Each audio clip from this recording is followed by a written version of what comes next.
Hi friends, నేను అరటికాయ ఆవపెట్టి కూర ఎలా వండాలో చూపిస్తా. నేను ఒక 2 అరటికాయలు తీసుకున్నానండి. ఈ మాత్రం చింతపండు,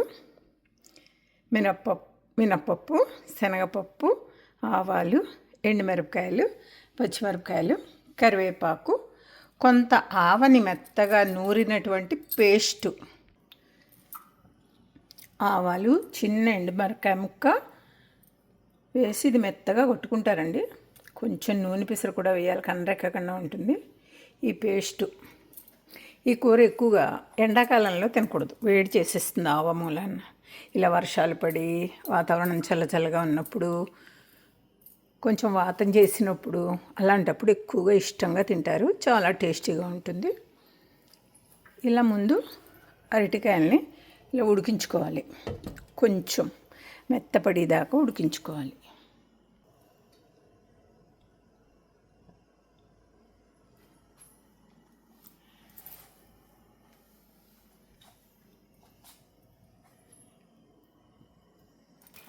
దీన్ని కొంచెం నూనె,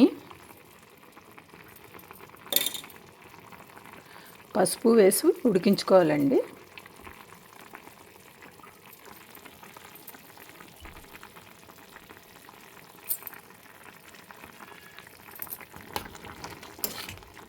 కొద్దిగా పసుపు నూనె వేసి ఉడికించుకోవాలి. జస్ట్ మెత్తబడింది అంతే, ఎంతకన్నా మెత్తగా అయితే బాగుండదు. ఇలా నీరు ఓడేలాగా ఇలా జల్లెళ్ళు వేసుకోవాలండి. తర్వాత మరలా ఈ మూకుడు ఇలా పెట్టుకోవాలి. పెట్టుకుని కొద్ది క్వాంటిటీ ఆయిల్ వేసుకోవాలి, ఎక్కువ పెద్ద అక్కర్లేదు.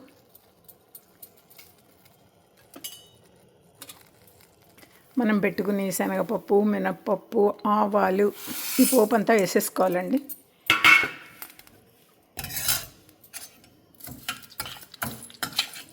ఇది దోరగా వేయించుకోవాలి.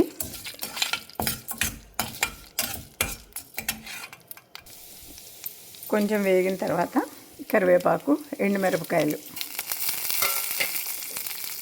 వేసుకోవాలండి. ఇవన్నీ కలిపి మంచి దోరగా వేపు రావాలి.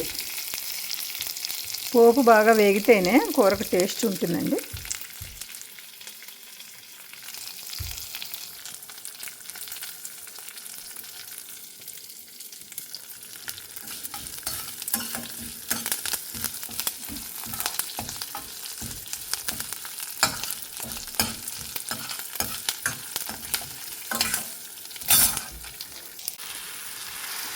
ఇలా అంతా మొత్తం నిలిపేసుకోవాలి కూర మొత్తం.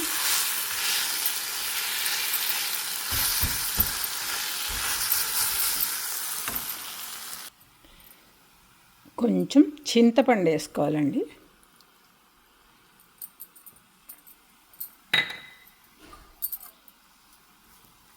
దీనికి ఎర్రకారం వాడరండి. ఎండుమిరపకాయ ముక్కలు, పచ్చిమిరపకాయ ముక్కలు, కరివేపాకు, తాలింపు, దాన్నే పోపు అంటాము. ఈ స్టేజ్లో తక్కువైతే 1 స్పూన్ నూనె వేసుకోండి. ఇందాక మనం కొంచెం వేసాం కనుక.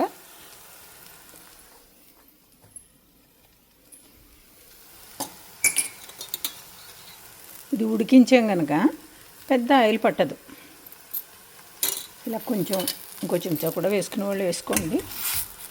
ఆయిల్ కొంచెం తక్కువ వాడితే మంచిది. పెద్ద వయసు అనుకునేప్పుడు కొంచెం ఈ మాత్రంగా వేసుకోండి. ఈ కూర అంతా అయిపోయింది. ఇప్పుడు స్టవ్ కట్టేసి కొంచెం చల్లారాక ఈ పేస్ట్ కూడా వేసి కలుపుకోవాలి. కూర చల్లారిపోయిందండి. ఈ పేస్ట్ వేసేసి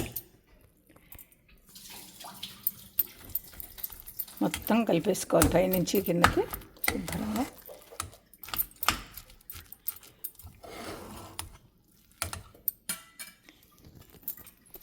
ఇంతేనండి. ఇది అరటికాయ ఆవట్టి కూర. పనసకాయ ఆవట్టి కూర కూడా ఇలాగే వండుకుంటారు. అలాగే కంద బచ్చలి కూర కూడా ఇలాగే వండుకుంటారు. క్యాబేజీ ఆవెట్టి కూర కూడా ఇలా వండుకుంటారండి. ఈ కూరలు చాలా టేస్టీగా ఉంటాయి, నువ్వుల నూనె వేసి కలుపుకుంటే. మీరు కూడా ట్రై చేయండి. నచ్చితే లైక్ చేయండి, షేర్ చేయండి, సబ్స్క్రైబ్ చేసుకోండి.